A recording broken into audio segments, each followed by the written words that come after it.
दोस्तों शुरू करते हैं। आज हमारे इसी फंक्शन के एनसीईआरटी एग्जाम्पलर प्रॉब्लम्स की श्रृंखला को आगे बढ़ाते हैं। देखते हैं पार्ट 4 इसी प्रॉब्लम में। पार्ट 4 में दोस्तों हम क्या देखने जा रहे हैं कि आज हम फोर्थ प्रॉब्लम देखेंगे यहाँ एनसीईआरटी एग्जाम्पलर का, जिसमें कि हम लोग सिंपल एक प्रॉब्लम देखेंगे जिसका डोमेन निकालना है। तो देखिए दोस्तों, क्या है ये प्रॉब्लम, इसको जरा समझते हैं। सिंपल दोस्तों एक प्रॉब्लम है, हमसे पूछा गया है कि एक fx दिया हुआ है। थोड़ा सा ये कॉम्प्लिकेटेड लग रहा है, ये क्या है फंक्शन हम बाद में देखेंगे। उसका डोमेन निकालना है। अगेन ये एनसीईआरटी एग्जाम्पलर की आपकी प्रॉब्लम है। तो ध्यान से देखिए दोस्तों, यहाँ पर ये ग्रेटेस्ट इंटीजर x है, जो हमने पिछली क्लास से में और काफी सारे अलग प्रॉब्लम्स में भी देखा है। ये उसी का ही एक रूपांतर है। तो ध्यान से देखिए दोस्तों, यहाँ आपको प्रॉब्लम दी हुई है कि आपको एक fx दिया हुआ है, फंक्शन ऑफ x, जो कि है 1 divided by under root of, और यहां पर से आपको ये ग्रेटेस्ट इंटीजर ऑफ x या फ्लोर ऑफ x भी बोलते हैं, हमने देखा था पिछली क्लास में, -6 ये दिया हुआ है और इसका हमें डोमेन निकालना, राइट। और डोमेन का मतलब दोस्तों हमको पता है, domain is nothing but all values of x, simple, वो सारी values of x such that fx जो है, जो कि आउटपुट है आपका, x की वैल्यू डालने से जो आउटपुट आएगा जिसको हम fx बोल रहे हैं, that is a real number. fx जो है ऐसा नहीं होना चाहिए कि जो है यार वो अनडिफाइंड ही हो जाए, राइट, इन्फिनिटी हो जाए, ऐसा नहीं होना चाहिए वो वैल्यू ऑफ x। इसीलिए हम उस वैल्यूज ऑफ x को बोलते हैं डोमेन।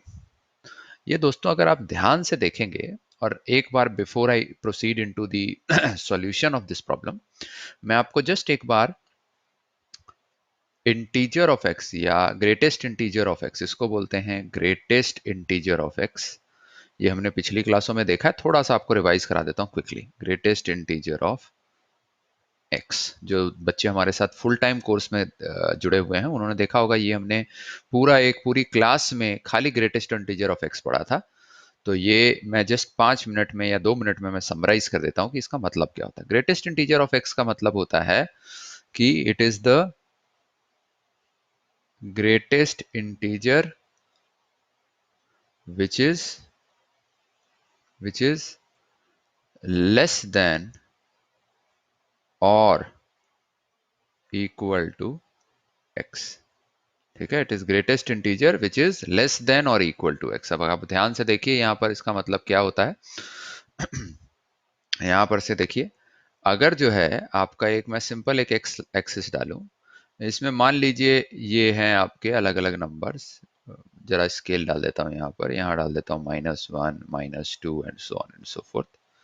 तो ध्यान से देखिए दोस्तों, अगर मान लीजिए मेरा एक नंबर है, कोई नंबर आप ले लीजिए उदाहरण के रूप में 1.5, तो आप साफ देख सकते हैं greatest integer which is less than और इक्वल टू एक्स, दो ही इंटीजर्स हैं 1.5 के आसपास, या तो 1 है या 2 है, राइट। 1 है 1.5 के बगल में या 2 है 1.5 के बगल में। ग्रेटेस्ट इंटीजर इन दोनों में से कौन है? 2 है। बट खाली ग्रेटेस्ट इंटीजर नहीं निकालना है हमें, हमें ये भी निकालना है इट इज लेस देन और इक्वल टू एक्स। ये इसकी डेफिनेशन होती है। इसकी डेफिनेशन जो होती है ग्रेटेस्ट इंटीजर ऑफ एक्स की, वो ये होती है कि it is not just an integer but also less than और इक्वल टू एक्स। तो ये तो ग्रेटर हो जाएगा, 2 विल बी ग्रेटर देन 1.5, इसीलिए आंसर होगा आपका 1 अगर आपका नंबर होता है 1.5। सिमिलरली अगर नंबर मान लीजिए 2.2 होता है तो उस केस में भी आंसर होगा 2, क्योंकि 3 जो है इससे बड़ा हो जाएगा। इसीलिए ये तो क्लियर है कि पॉजिटिव वैल्यूज ऑफ x के लिए, मान लीजिए कोई भी आपका नंबर कुछ इस फॉर्मेट में दिया हुआ है, right, x point y z इस फॉर्मेट में है, पॉइंट डॉट मतलब डेसिमल पॉइंट, तो आपका इसका ग्रेटेस्ट अगर x जो है एंड दिस इज पॉजिटिव, तो the answer of greatest integer function would be x would be the answer. जैसे कि यहाँ पर 1.2 है, आपको कुछ नहीं करना है, 1 निकाल लेना है, this will be your answer. 2.2 है, 2 will be your answer. Similarly अगर ये x नेगेटिव है, for negative values of x क्या होगा वो भी जरा देख लेते हैं। नेगेटिव वैल्यूज ऑफ x, ये भी जरा हम लोग देख लेते हैं कि यहाँ पर क्या होगा नेगेटिव वैल्यूज ऑफ x में। मान लीजिए जो है यार यहाँ नंबर अगेन सेम एग्जांपल लेते हैं -1.5। तो अगेन यहां पर -1 है इसके पास और -2 है इसके पास। इन दोनों में से जो है ग्रेटेस्ट कौन सा है, राइट? ग्रेटेस्ट इंटीजर दोनों में से जो है वो आपका -1 है, but it is less than और इक्वल टू एक्स। ये एक्स से कम होना चाहिए। -1 is greater then -1.5, hence the answer is -2। Similarly जो है, अगर यहां पर एक और कोई नंबर ले लेते हैं, मान लीजिए एक कोई नंबर और लेते हैं, -2.75 ले लेते हैं मान लीजिए।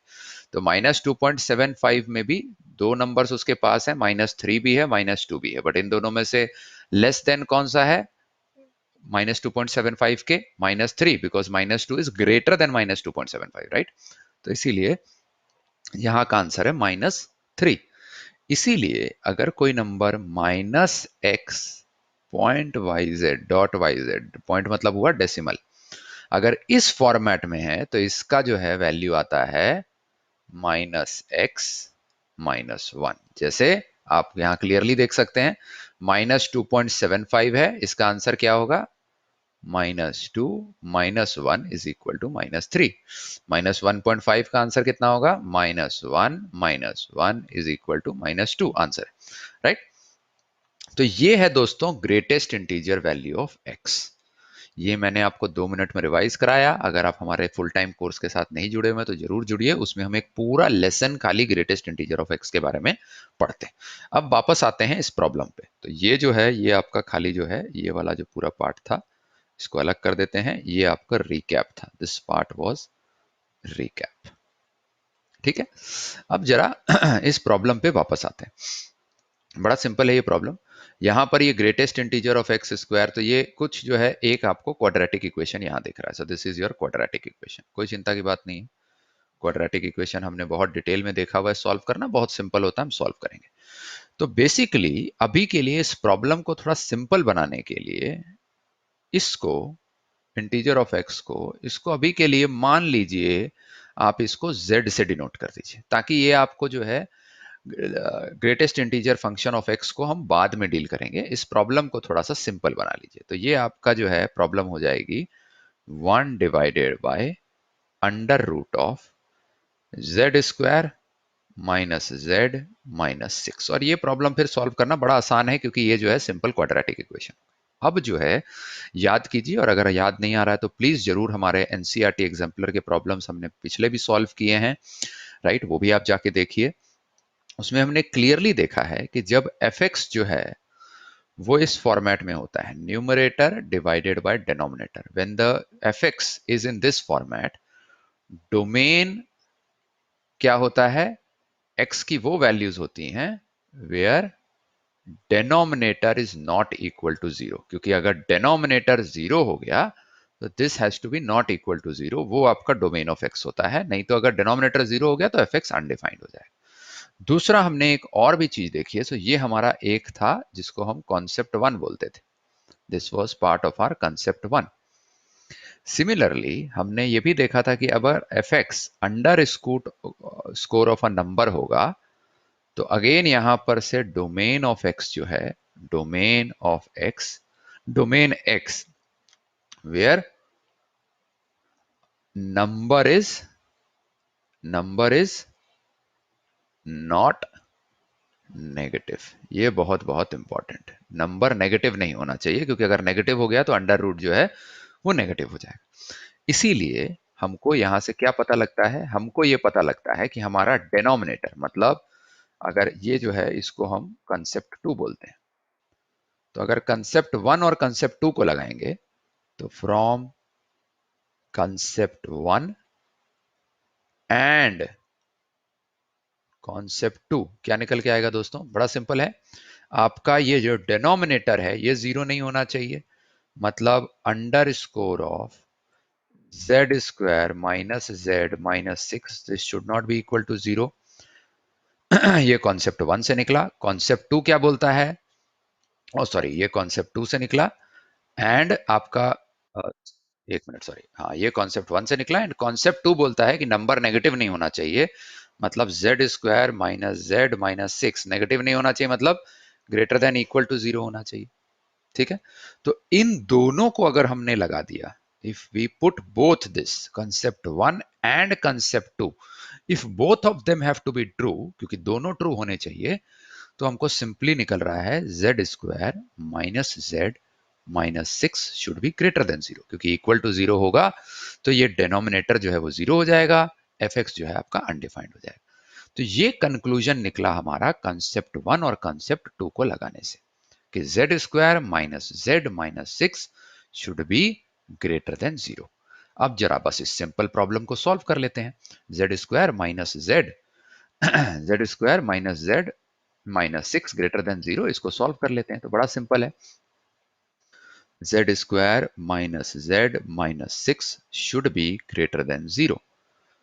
तो यहां पर देखिए z इक्वल टू अगर आप 3 डालेंगे तो आप देखिए इसकी वैल्यू क्या आ रही है, z इक्वल टू 3 पे ये नंबर जीरो हो जा रहा है। देखिए 3 square minus 3 minus six is equal to zero, मतलब z इक्वल टू 3 जो है ये जो है इसका रूट है, 3 जो है इज अ रूट। तो इसीलिए z इक्वल टू 3 है, तो यहां पर से आपका z minus three, Z square minus three Z है, हमको यहाँ पर माइनस जेड चाहिए, तो plus two times of Z minus three. इस ढंग से लिख सकते हैं इसको। देखिए ये जो नंबर है इसको इस ढंग से लिख सकते हैं। देखिए Z square minus three Z है प्लस टू जेड है, माइनस जेड हो जाएगा, एंड माइनस सिक्स, यही माइनस सिक्स है, इसको इस ढंग से लिख सकते हैं, this is greater than zero. अब जो है जेड माइनस थ्री को कॉमन ले लीजिए, into Z plus two, this is greater than zero. ये आ गया, बहुत सिंपल है। अब ये दोनों जो नंबर्स हैं z इक्वल टू थ्री, दो रूट्स आपके निकल गए। z इक्वल टू थ्री हमने देख लिया था हिट एंड ट्रायल से, z इक्वल टू थ्री एक नंबर है, और एक आपका z equal to minus two है, ये भी रूट है, क्योंकि देखिए माइनस टू भी डालिएगा तो क्या आएगा, z equal to minus two भी डालिएगा तो क्या आ रहा है ये number, four minus two plus two minus six is equal to again zero आ रहा है। ठीक है, तो ये क्लियरली निकल के आ रहा है कि माइनस टू पे ये नंबर जीरो। तो अब देखिए माइनस टू और थ्री इसके रूट्स हो गए। हमको अब निकालना है कि ये कौन सी वैल्यूज ऑफ z हैं जहां ये प्रोडक्ट जो है ग्रेटर देन जीरो है। ग्रेटर देन थ्री का नंबर देखिए, if z is greater then three, तो यहां पर क्या आ रहा है, z if it is greater then three क्या नंबर आ रहा है दोस्तों, देखिए मान लीजिए फोर लेके देखते हैं, यहां पर से take z is equal to four, तो फोर लेके देखेंगे तो four minus three two, four minus three one, into four plus two six, this is greater than zero. तो इसीलिए ये वाला जो पूरा एरिया है ये आपका आपका इसको सेटिस्फाई कर रहा है। ठीक है, इस इक्वेशन को सेटिस्फाई कर रहा है, तो z यहां पर हो सकता है। थ्री हम नहीं ले सकते हैं क्योंकि हमको ग्रेटर देन जीरो लेना है, जेड इक्वल टू थ्री पे ये हो जाएगा। तो अगर हम थ्री नहीं लेते हैं तो जेड के ऊपर हम ये सर्कल बना देते हैं, याद रखिए। ठीक है, माइनस थ्री और माइनस टू के बीच में कोई भी एक नंबर ले लीजिए, यहां पर आप कोई नंबर ले लीजिए, जैसे आप एक नंबर ले लीजिए z is equal to zero ले लीजिए। तो यहां देखिए z is equal to zero लेने पे क्या होगा, जीरो माइनस थ्री हो गया। तो अगर हम यहाँ पर मान लीजिए z is equal to zero ले लेते हैं तो क्या होगा, minus three into zero plus two, two, this is negative, इसीलिए ये इक्वेशन को सेटिस्फाई नहीं कर रहा है, इसीलिए ये एरिया हमारा निकल जाएगा आउट, ये नहीं हो सकता है। ठीक है, अब इस साइड हमको देखना है, इस साइड हमारा एरिया हो पाएगा कि नहीं वो मुझे नहीं पता, तो एक बार कोई भी एक नंबर लेते हैं, मान लीजिए z is equal to minus three ले लेते हैं यहाँ पर। तो माइनस थ्री अगर ले लेंगे, z is equal to minus three अगर आप ले लेंगे तो आप क्लियरली देख सकते हैं माइनस थ्री हो गया minus six, into minus three plus two minus one, right, again ये ग्रेटर देन जीरो आ रहा है, तो ये भी एरिया जो है हमारा इस इक्वेशन को सेटिस्फाई कर रहा है। हमें याद रखिए, हमें इस इक्वेशन को सेटिस्फाई करती हुई z की वैल्यूज निकालनी है, राइट। क्या माइनस टू भी इसका पार्ट होगा, नहीं होगा, क्योंकि माइनस टू डालने पे ये इक्वेशन जीरो हो जाएगी, हमें ग्रेटर देन जीरो निकालना है, इसीलिए माइनस टू पे हम ये गोला बना देंगे। गोला on a number, right, circle on a number implies कि ये नंबर इंक्लूडेड नहीं है। ठीक है, सो हेंस आपका आंसर टू दिस, इस पार्ट का आंसर क्या निकल के आया, इस पार्ट का आंसर निकल के आया z greater than three and z, ना z ग्रेटर देन थ्री हो सकता है, या z जो है वो लेस देन माइनस टू हो सकता है। यही दो आंसर निकले। ठीक है, बट ध्यान से देखिए दोस्तों, ये हमने z क्यों लिया था दोस्तों, ताकि हम अपना प्रॉब्लम को सिंप्लीफाई कर पाए। ध्यान से देखिए दोस्तों, z हमें नहीं निकालना है, हमें तो x की वो वैल्यूज निकालनी है जिससे fx जो है वो डिफाइंड हो। ऑल वैल्यूज ऑफ x, हमें तो x की वैल्यू निकालनी है। z तो हमने ताकि हम ये इंटीजर के लिए, इंटीजर को थोड़ी देर के लिए पार्क कर दें ताकि हम कंफ्यूज ना हो जाएं, इसीलिए हमने इंटीजर ऑफ x को z माना था।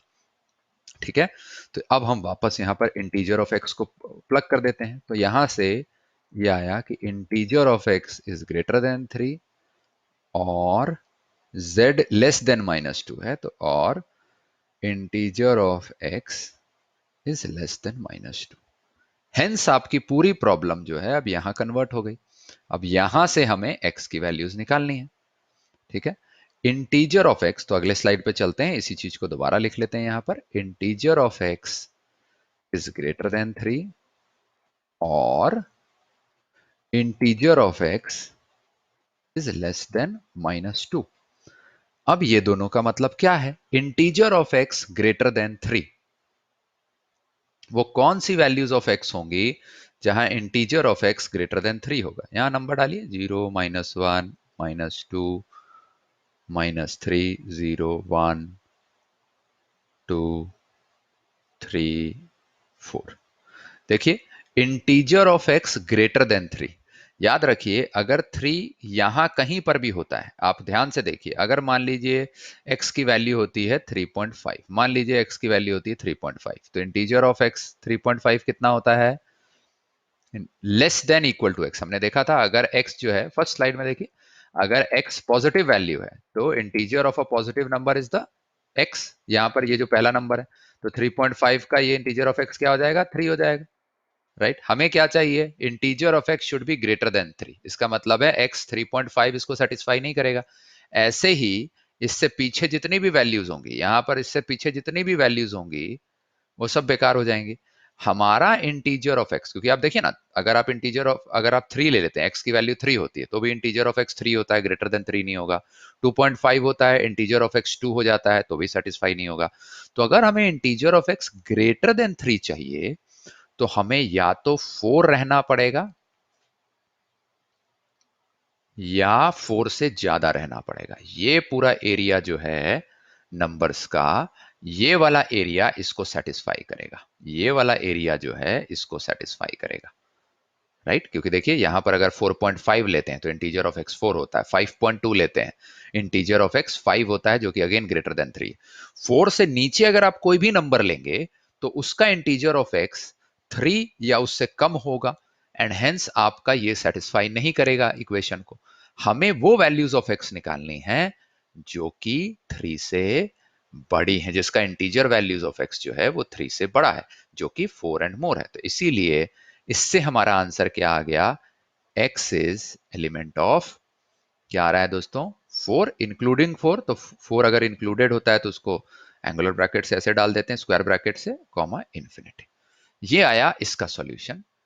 और अब इसको भी सॉल्व कर लेते हैं। Integer of x less than -2, integer of x जो है वो -2 से कम होना चाहिए। ध्यान से देखिए अगर जो है आपका x कहीं यहां पर -2 है, ये वाला नंबर -2 है। अगर आप सोचिए यहां पर कोई एक नंबर रहता है, कौन सा नंबर है? -1.5। -1.5 का इंटीजर वैल्यू हमने देखा था कितना आता है? इंटीजर वैल्यू ऑफ -1.5 हमने देखा था -1। कभी भी नेगेटिव होती है तो पहला वाला उसका जो नंबर है, इंटीजर नंबर, वो उठाइए, उसमें से माइनस कर दीजिए, ये आ जाएगा -2। हमें तो क्या चाहिए दोस्तों? हमें तो चाहिए लेस देन -2, इक्वल टू -2 नहीं चाहिए, हमें चाहिए लेस देन -2। अगर जो है ये नंबर,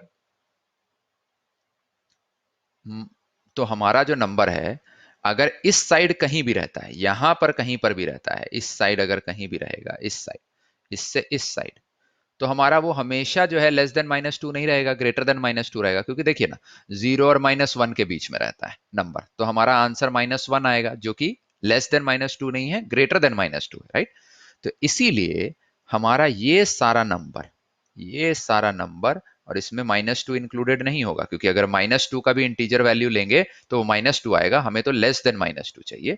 इस साइड का पूरा नंबर जो है विच इज -2 से लेकर माइनस इन्फिनिटी तक जितने भी नंबर्स हैं, इस साइड वाले जितने भी नंबर्स हैं वो हमारे इस कंडीशन को सेटिस्फाई करेंगे। इस कंडीशन को कौन सेटिस्फाई करेगा? -2 से लेकर -इन्फिनिटी तक। तो हेंस इसका जो आंसर आया दोस्तों, ये आया x इज एलिमेंट ऑफ -2 से इन्फिनिटी। क्या आ जाएगा? राइट। तो हेंस और को हम किससे डिनोट कर सकते हैं? यूनियन से। तो इसका आंसर हो जाएगा दोस्तों final, x is element of 4 comma infinity where 4 is included, union -2 comma infinity where -2 is not included. ये याद रखिए, हम लोग यहाँ स्क्वायर ब्रैकेट डाल रहे हैं और यहां पर से आपका कर्ली ब्रैकेट डाल रहे हैं, -2 कॉमा इन्फिनिटी। ये क्लियरली हमको बता रहा है कि ये हमारा फाइनल आंसर है। ये सारी वो वैल्यूज ऑफ एक्स हैं जिसपे कि दोस्तों हमारा ये कंडीशंस जो हैं ये डोमेन है। So this is your final domain, which is your answer. ठीक है दोस्तों। दोस्तों आपने देखा होगा ये कठिन सवाल है, मैं ये नहीं डिनाई करूंगा कि ये इजी सवाल है। इसीलिए दोस्तों ये एनसीईआरटी एग्जाम्पलर का प्रॉब्लम है। एनसीईआरटी और एनसीईआरटी एग्जाम्पलर के प्रॉब्लम्स में क्या डिफरेंस है कि एनसीईआरटी एग्जाम्पलर के प्रॉब्लम्स जो है थोड़े कठिन लेवल के होते हैं, एनसीईआरटी थोड़ा सा इजी लेवल होता है। एनसीईआरटी एग्जाम्पलर प्रॉब्लम से क्या होता है फायदा कि आप जितने भी डिफिकल्ट प्रॉब्लम्स हैं एग्जाम में as well as competitive exam में, उसको आप बहुत ही आसानी से सॉल्व कर पाएंगे। And that is why NCERT exemplar की ये हम श्रृंखला देख रहे हैं। This is a 6 part series. अभी ये जो वीडियो देख रहे हैं दिस इज पार्ट नंबर 4। ठीक है। दोस्तों इसी के साथ आज हमारा लेक्चर ये खत्म हुआ। जरूर हमारे साथ जुड़िए, इस श्रृंखला में भी 2 लेक्चर और हैं फंक्शंस रिलेटेड। उसके बाद हम दूसरा टॉपिक शुरू करेंगे। जो भी बच्चे हमारे साथ फुल टाइम कोर्स में नहीं जुड़े हुए हैं वो मात्र 999 रुपए पर मंथ में जुड़ सकते हैं। नीचे दिए गए नंबर पे या तो आप हमको कॉल कर लीजिए या व्हाट्सएप कर लीजिए, या नीचे दिए गए ईमेल आईडी पे जो है आप हमको ईमेल कर दीजिए और हम आपको अपने पेड क्लास के फुल टाइम कोर्स के साथ जोड़ लेंगे, जहां हम ना केवल प्रॉब्लम्स बनाते हैं जो भी हम बना रहे हैं, बट कई सारे कॉन्सेप्ट बहुत ही डिटेल में पढ़ते हैं कि कैसे उनका कॉन्सेप्ट के डेरिवेशन होती है, कैसे कॉन्सेप्ट्स को सोचना है और कैसे अप्लाई करना है प्रॉब्लम्स में, वो हम सारा बहुत डिटेल में देखते हैं। चैप्टर बाय चैप्टर हम पूरा कवर करते हैं 11th और 12th का कोर्स। तो जरूर आप हमारे साथ जुड़िए। Thank you so much. दोस्तों अगर आपको हमारा ये वीडियो लेक्चर अच्छा लगा तो जरूर हमारा चैनल एक्यूट एंगल को सब्सक्राइब करें और बेल आइकन को दबाएं। इससे आगे आने वाले वीडियो की इंफॉर्मेशन आपको नोटिफिकेशन द्वारा मिल जाएगी।